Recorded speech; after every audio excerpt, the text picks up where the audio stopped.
खुलुमबाय गोजोन फुंबिलिनि गासिबो बड'लेण्ड बुब्लिनि अनसायगिरिफोरखौ बरायग्रोबाय दिनै 12 जुलाइ बुधबारनि फानजामुथिखौ फरायथिनो लादों लिखां ब्रह्मआ फानजामुथिनि गिबियाव दं मेष राशि नखर संसारनि जेंनाखौ लानानै दुखु जागोन दुखुजों गोबां खोथा सानगोन बिसि फिसानि फारसे गोबां खोथा साननानै जिंगासिनांगोन वृष राशि आंखालनि समाव रांखान्थि सोरजिनो हागोन फालांगिजों नखराव धोन आरजिनो हागोन बेफार फालांगिनि फारसे गोसो होगोन मिथुन राशि नाङा फाङा ओरैनो दावबायनानै रां खरसा जागोन दावबायनानै सम थांनायखौ मिथिस्लाबनाय नङा खामानियाव गोसो जनाय नङा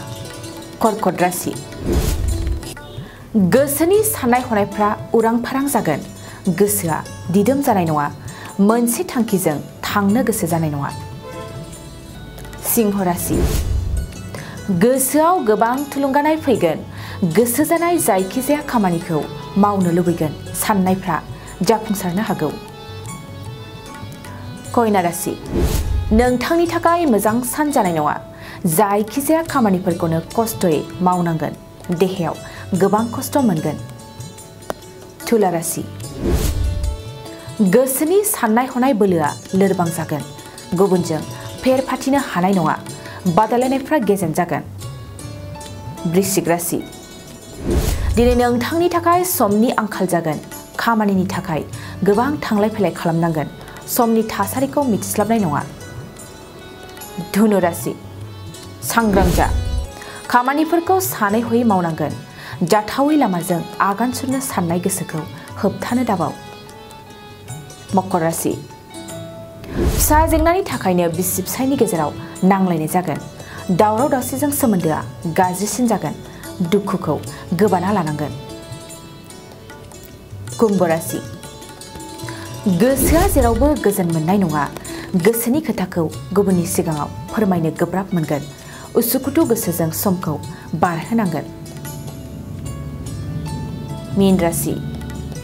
मोजां खामानि मावनायनि थाखाय मान सन्मान मोनगोन समाजाव बाख्नाय जागोन सुबुंफोरखौ समान नोजोरजों नायगोन दिनै सानसेनि राशि फरायथिनायाबो एसेनोसै आसा खालामो नोंथांनि दिनैनि साना मोजाङै मोजां थांगोन बेखौ बड'लेण्ड बुब्लि नखरनिफ्राय मिजिंथिबाय गोजोन्थों 2023-24 सोलोंथाइ बोसोरनि थाखाय गोदान मुं थिसननाय लानानै फैदों डन बस्को डिग्री कलेज साफागुरिया देग्लायनिफ्राय डन बस्को डिग्री कलेज साफागुरियाव बेचलर अफ आर्ट्स एबा BA नि सेथि सेमिस्टारनि गोदानै मुं थिसननाया दायो सोलिगासिनो दं चिरां जिल्लानि साफागुरियाव थानाय डन बस्को डिग्री कलेजआ देग्लायनिफ्राय BA थाखोनि सेथि सेमिस्टारनि थाखाय गोदानै एडमिशन लानायजों लोगोसे बड' इक'नमिक्स इंलिश एडुकेशन हिस्टरी आरो पलिटिकल साइन्स आयदानि थाखाय BA अनार्सनिबो खाबु दं गोग्गो सोलोंथाइनि थासारिजों लोगोसेयैनो डन बस्को डिग्री कलेज साफागुरियाव आलादा आलादायै हौवा हिन्जावनि थाखाय हस्टेलनि खाबुबो दं